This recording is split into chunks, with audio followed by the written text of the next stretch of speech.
ഈ പ്രാദേശിക പത്രപ്രവർത്തനത്തിന് ഇന്ന് വലിയ പ്രാധാന്യമുണ്ട്. പ്രാദേശിക പത്രപ്രവർത്തകർക്കും ഇവിടെ നിന്നല്ല ഇന്ത്യയിലാകെ പ്രാധാന്യമുണ്ട്. കാരണം എന്താ അറിയുക, മുഖ്യധാര മാധ്യമ പ്രവർത്തനവും മാധ്യമ പ്രവർത്തകരും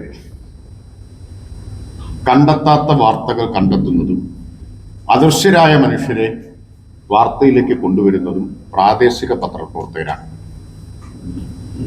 അഴിമതിക്കെതിരായിട്ടുള്ള ധീരമായ നിലപാടുകൾ എടുക്കുകയും അഴിമതി പുറത്തു കൊണ്ടുവരികയും ചെയ്യുന്നതും ഇന്ന് പ്രധാനമായും പ്രാദേശിക പത്രപ്രവർത്തകരാണ്. ഇത് ഇല്ലാതല്ല, അപൂർവം ഉണ്ടാവും. കാരണം ഈ മുഖ്യധാരാ മാധ്യമങ്ങളും അതുപോലെ ദേശീയ തലത്തിലോ മറ്റു ഉയർന്ന തലങ്ങളിലൊക്കെ പ്രവർത്തിക്കുന്ന മാധ്യമ പ്രവർത്തകരും പലതരത്തിലുള്ള സ്വാധീനങ്ങൾക്കും താല്പര്യങ്ങൾക്കും വിധേയരാണ്.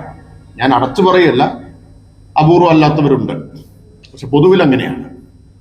ഇനി അവർ വിധേയരല്ലെങ്കിലും മാനേജ്മെന്റുകൾ വിധേയരാണ്. നല്ല വാർത്തയൊക്കെ അവർ കൊടുത്താലും വരില്ല. പക്ഷെ പ്രാദേശിക പത്രപ്രവർത്തകർക്ക് താരതമ്യേന സ്വാതന്ത്ര്യം കൂടുതലുണ്ട്. വരുമാനേ കുറവുള്ളൂ, അല്ലെ?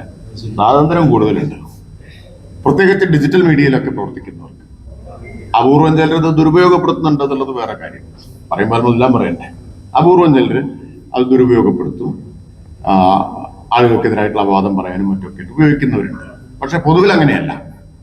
പൊതുവിൽ ഈ പറഞ്ഞ യഥാർത്ഥ ജനകീയ പ്രശ്നങ്ങൾ ഉയർത്തിക്കൊണ്ടുവരാൻ, അദൃശ്യരാക്കപ്പെട്ട മനുഷ്യരുടെ പ്രശ്നങ്ങൾ അവതരിപ്പിക്കാൻ, അത് ശ്രദ്ധയിലേക്ക് കൊണ്ടുവരാൻ ഒക്കെ ഇന്ന് വലിയ പങ്ക് വഹിക്കുന്നവരാണ്.